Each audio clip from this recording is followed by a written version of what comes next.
ವಿರಾಜಪೇಟೆ ನಾಪೋಕ್ಲು ಸಂಪರ್ಕ ಕಲ್ಪಿಸುವ ರಾಜ್ಯ ಹೆದ್ದಾರಿಯ ಚೆಯ್ಯಂಡಾಣಿಯ ಮುಖ್ಯ ರಸ್ತೆಯಲ್ಲಿ 4 ಕಾಡಾನೆ ಹಾಗೂ 1 ಮರಿಯಾನೆ ಪ್ರತ್ಯಕ್ಷವಾಗಿ ಆತಂಕ ಸೃಷ್ಟಿಸಿತು. ನಡು ರಸ್ತೆಯಲ್ಲೇ ವಾಕಿಂಗ್ ಹೋಗ್ತಿದ್ದ ಕಾಡಾನೆಗಳನ್ನು ಕಂಡು ವಾಹನ ಚಾಲಕರು ಭಯಭೀತರಾಗಿದ್ರು. ವಾಹನದಲ್ಲಿದ್ದವರು ಈ ದೃಶ್ಯವನ್ನು ಸೆರೆ ಹಿಡಿದಿದ್ದು, ಕಾಡಾನೆಗಳ ರಾಜಾರೋಷದ ನಡಿಗೆ ಸಾಮಾಜಿಕ ಜಾಲತಾಣದಲ್ಲಿ ವೈರಲ್ ಆಗಿದೆ. 20ಕ್ಕೂ ಹೆಚ್ಚು ಕಾಡಾನೆಗಳು ಈ ವ್ಯಾಪ್ತಿಯ ತೋಟಗಳಲ್ಲಿ ಬೀಡು ಬಿಟ್ಟಿದ್ದು, ಬೆಳ್ಳಂಬೆಳಗ್ಗೆ ಎದ್ದ ಕೂಡಲೇ ಕಾಡಾನೆಗಳೇ ಕಣ್ಮುಂದೆ ಬರ್ತಿವೆ. ಇದರಿಂದ ವಿದ್ಯಾರ್ಥಿಗಳು, ಕಾರ್ಮಿಕರು, ಗ್ರಾಮಸ್ಥರು ಮನೆಯಿಂದ ಹೊರಬರಲು ಹೆದರುವಂತಾಗಿದೆ.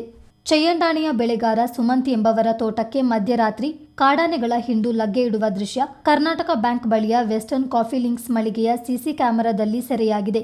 ಬಳಿಕ ಕಾಡಾನೆಗಳು ಚೆಯ್ಯಂಡಾಣಿಯ ಮುಖ್ಯ ರಸ್ತೆಯಲ್ಲಿ ಸಂಚರಿಸಿ ಬೊವೇರಿಯಂಡ ಲವಕುಮಾರ್ ಎಂಬವರ ಗೇಟ್ ಮೂಲಕ ತೆರಳಿದ್ದು, ಸ್ಥಳೀಯರಲ್ಲಿ ಆತಂಕ ಮೂಡಿಸಿದೆ.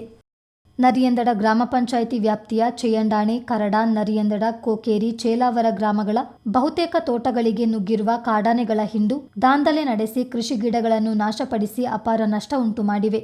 ಕಾಡಾನೆ ದಾಳಿ ನಡೆಸಿದ ಸ್ಥಳಕ್ಕೆ ವಿರಾಜಪೇಟೆ ಆರ್ಎಫ್ಒ ನೇತೃತ್ವದಲ್ಲಿ ವಲಯ ಅರಣ್ಯ ಸಂರಕ್ಷಣಾಧಿಕಾರಿ ಶ್ರೀನಿವಾಸ್ ಹಾಗೂ ಕ್ಯಾಂಪ್ ಸಿಬ್ಬಂದಿಗಳು ಭೇಟಿ ನೀಡಿ ಪರಿಶೀಲಿಸಿದ್ದಾರೆ. ಕಾಡಾನೆಗಳು ಗ್ರಾಮದೊಳಗೆ ನುಸುಳದಂತೆ ಅರಣ್ಯ ಇಲಾಖೆ ಕೂಡಲೇ ಕ್ರಮ ಕೈಗೊಳ್ಳಬೇಕೆಂದು ಒತ್ತಾಯಿಸಿರುವ ಗ್ರಾಮಸ್ಥರು ಬೆಳೆ ನಷ್ಟ ಪರಿಹಾರಕ್ಕಾಗಿ ಆಗ್ರಹಿಸಿದ್ದಾರೆ.